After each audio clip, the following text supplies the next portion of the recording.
and quiet moments listening to God who speaks to us.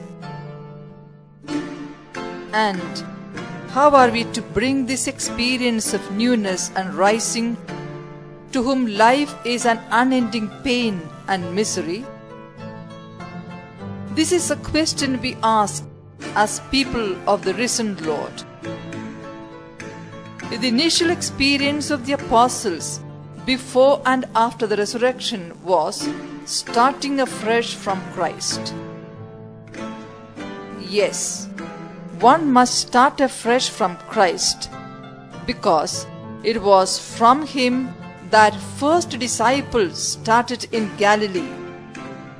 From Him that throughout history men and women of every status and culture consecrated by the Spirit have started out to encounter Him in His children, especially the less fortunate.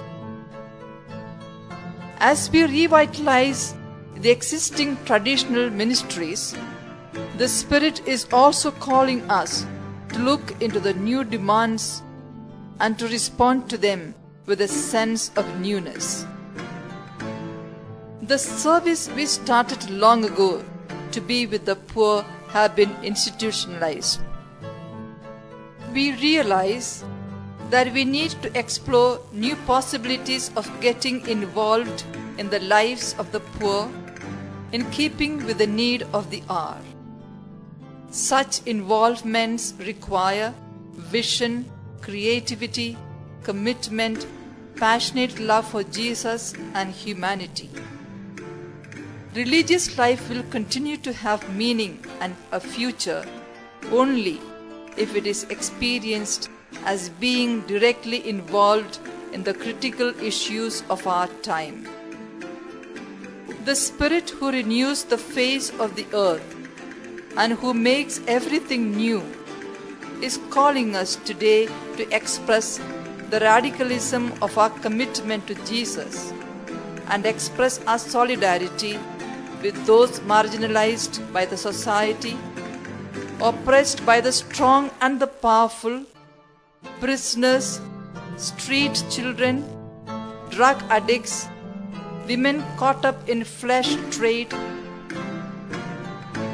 children sold as bonded laborers by their parents, people with AIDS, victims of natural calamities, unemployed youth, and migrated poor.